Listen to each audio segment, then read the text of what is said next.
Көршіме система уколды салып беріп, бір жақсы жаңалық естіп өзімше болып келе жаттым да, есікті ашып қалсам, алдымда қайнағам отыр. Қабақ деген носкиге түсіп кеткен, құлағым жып отырды да, сен келін қайда жүрсің деді ғой. Комнатасына кірсем, быт-шытын шығарып, пердені жұлып, карнизімді екі бөліп тастаған ғой. Ойбай, қайнағам бір ашуланса, ашу жаман, енді қалай көңілін аулаймын. Залға кірсем, залым шашылып жатыр. Асханама кірсем, асханамда шашылып, қазаным пустой тұр ғой, тамақ істелмеген, соған ашуланды ау дедім да. Кеше шашымды алып бер деп еді, алмағанмын ғой, сол қол босамай. Жүріңіз қайнаға, ашуыңызды басыңыз, қазір деген шашыңызды алып беріп, күшлеп, қарныңызды тойдырам деп тапшанға алдап алып шықтым. Сөйтімде алжапқышты барлығын алып шығып, дайындап, шашының барлығын зырылдатып отыр. Алдым сақал мұртын сөйтіп күшлеп, жуындырып, шайындырып, киіндіріп, зыңқ етіп қойдым, батасын беріп қайнағам.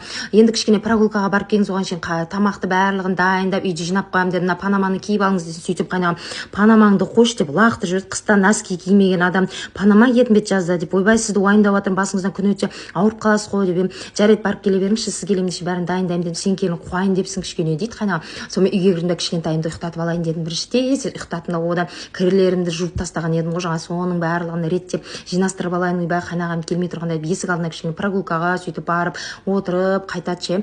Көлеңке жерге отырыңыз десем отырмайды, күнде отырады. Сөйттім де үйге келдім де тамаққа кірістім. Бүгін енді бір кеспе көже ма істейш, күнде қуырылған жеп кеттік, асқазанымыз деген кәдімгідей не болып қалды ше, ауырып. Сонымен сөйтіп кеспе көже қолдан істеп берейін дедім. Енді тісіне де жұмсақ, тісі де жоқ қой. Сөйтімде қамырымды барлығын тез зырылдап отырып жайып отырсам, қайнаған бір проверкаға кеп кетті, қарап отырды да, бір кезде мынау не деді, сотка ғой дедім, видео не түсіріп жатсың келін дейді. Сөйтіп әрбір қарайды, алып таста дейді, қойыңыз қайнаған, маған керек осы ненің арқасында, тикток, инстаграм арқасында табыстап отырмын, күнде мороженое жеугеніміз осылардың арқасы ғой деп қоямын өзімше. Сөйтіп мінекей кеспелерін барлығын кестім де, сөйтіп қуырып бәрін сөйтіп далаға кішкене қуырыла берсінші деп отырсам, күшті ойға батып армандап кеткен ғой, сол қайнаға үйленсе ғой деп ше. Маған осы үйдің жұмысын екіге бөліп істейтін ек деп армандап кеткен ғой.